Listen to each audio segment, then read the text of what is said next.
Hello WhatsApp guys, কি অবস্থা সবার? কেমন আছেন? আশা করি সবাই ভালো আছেন। আজকে আমরা একটি লাভ স্টোরি মুভি এক্সপ্লেনেশন করব।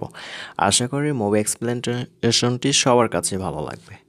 তো মুভির শুরুতে এই গল্পটি একটি ম্যানুয়েল নামের একটি ছেলেকে নিয়ে। বাবা মায়ের ডিভোর্সের কারণে তার একজন ম্যানুয়েলকে আত্মীয় স্বজন সঙ্গে থাকতে হয়। 3 মাস স্পেনের অন্য শহরে চাচা হুয়ানের বাসায় থাকতে এসেছে, কিন্তু তাকে দীর্ঘক্ষণ টেনশনের অপেক্ষা করতে হয়। ম্যানুয়াল প্রথমবার পরে আত্মীয়দের সাথে দেখা করেছিল এবং বাবা মায়ের কাছ থেকে দূরে আসার পর হতাশ হয়ে পড়েন, কিন্তু তার কারণ বাড়ি থেকে দূরে থাকার দরকার ছিল। তার বাবা মা একে অপরকে তালাক দেয়।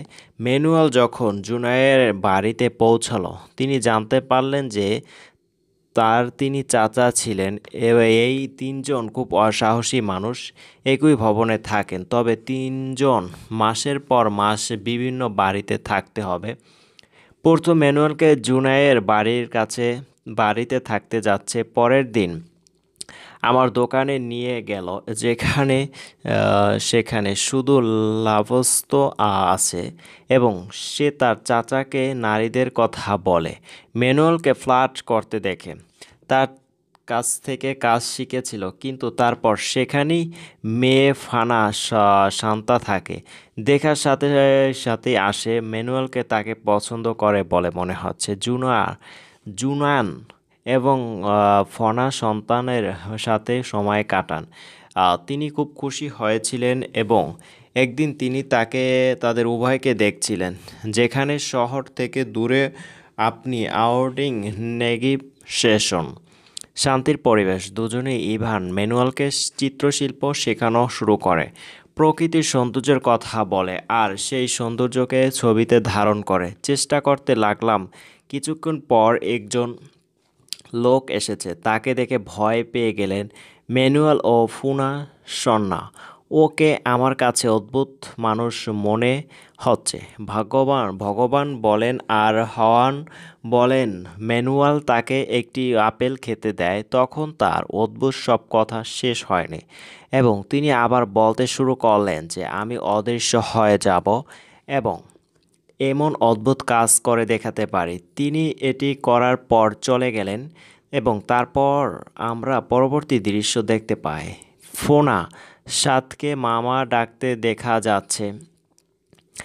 সে নাচ শিখেছিল এবং সে মায়ুন অলকে হুবান বলে ডাকত। হুবানের কারণ ব্যাখ্যা করা হয়েছিল শিল্প সম্পর্কে।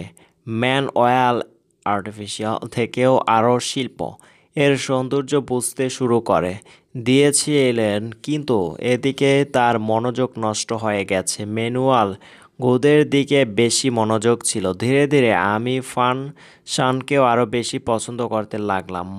মানে হলো ফানাসাটাও এটা বুঝতে শুরু করেছে, কারণ সেও ম্যানুয়ালকে পছন্দ করত। এজন্য তারা একে অপরের প্রতি আকৃষ্ট ছিল সব সময়। এদিকে ফুনা শান সেটা অনুভব করলেন। সে ম্যানুয়ালের খুশি নয়, তাকে ভালো বোধ করে। তোমার লালচে কাটতে সে তা দেয় এবং বলে আমি তোমার সাথে কথা বলবো না, আমি আলাদা থাকতে পারি না। সেদিন আমি ম্যানুয়ালকে দিয়েছিলাম জানালেন সে রহস্যের কথা, যা জেনে তিনি অবাক হয়ে গেল। ফুনা শান বলে তার মামা কেউ জানে না যে ফালন্দা আসলে সমকামী। পরের মাসে জানতাম হুবানের বাসায় থাকার পর ম্যানুয়েলের ফ্যালান্ডের সাথে বসবাস শুরু করেন এবং ফালন্দা হাওয়ানের মতো বেকারির কাজ বুঝতে শুরু করে। একজন শিল্পী এবং বাজার ম্যানুয়ালকে জাইলোফোন বাজাতে দেখতে তিনি সঙ্গীতের প্রতি আগ্রহী হয়ে ওঠেন। ফারা লাডু বলো জাদু রাইডার যে জিনিয়াস হতে কয়েক বছর পরিশ্রম লাগে। যদি একদিনের জন্য পরিশ্রম করতে হয়, যদি কিছু অনুপস্থিত থাকে, তবে আমাদের সঙ্গীত। ফারা তার সঙ্গে লেন্দুর সম্পর্ক ছেড়ে দেয়। সহকারী পেলু ও ওই নিয়ে হাঁটছিল। ম্যানুয়াল যে জিনিসটি জানতেন তা হলো ফারা ল্যানের স্ত্রী বি এ কথা শুনে ক্ষুব্ধ হয়েছিলেন স্বামী কাম, কিন্তু ফারা লান্দুর কথায় মনোযোগ দেয় না। বলেন এ কাজ তাকে সুখ দেয় না, শুধু পোলো একদিন আমাকে খুশি করে। সহকারী পেলু জানান আমার বিয়ে এটা ঘটতে যাচ্ছে, তাই আমাদের ফারল্যান্ডস ছেড়ে যেতে হবে। তাদের মধ্যে যা ঘটেছে তা ম্যানুয়াল। আর তখন পেলু চলে যায়। আর সৎ সন্তান শুনছিল। লাড্ডুর হৃদয় ভেঙে যায় এবং সে তার জীবন ছেড়ে দেয়। চেষ্টা করেছে, কিন্তু তিনি তা করতে পারেননি। সন্ধ্যায় ম্যানুয়াল বি ঠিকানায় রুমে এলেন, তাই তিনি তাকে জিজ্ঞাসা করতে শুরু করলেন যে তার ঠিক বিছানায় আছে কিনা। ম্যানুয়াল তাকে কি সুন্দর লাগে নাকি। তারপর ম্যানুয়াল অদ্ভুত জিনিস জিজ্ঞাসা শুরু করে, তাকে ফরাল আর পেলুর কথা বলেন। এ বিষয়ে জানার পর বি এই ব্যাপারটি ম্যানুয়ালের কাছ থেকে গোপন রাখার প্রতিশ্রুতি দিন করতে বলে। ফরালেন্দু রাগ করার পরিবর্তে বি এটিকে সম্বোধন করুন এবং এটি পরিচালনা করুন। এরপরে তিনি তাকে ভালো বোধ করার চেষ্টা করেছিলেন। ম্যানুয়ালও একটা নতুন পৃথিবী দেখার চেষ্টা করে এবং এই পৃথিবীতে আটকা পড়েছিল। সেদিন হঠাৎ করেই তার একসঙ্গে আনন্দ অনুভব করেছিল। তখন দেখলাম অচেনা দুজন লোক বারান্দায় আসছে। শান্তা বলল যে সে এমলিরও মেয়ে ললি ও তার প্রেমিক যিনি গাঁজা নিয়ে গেছেন। শান্তা সেখান থেকে পালিয়ে গেল এবং তারপর সে কিছু লক্ষ্য করলো।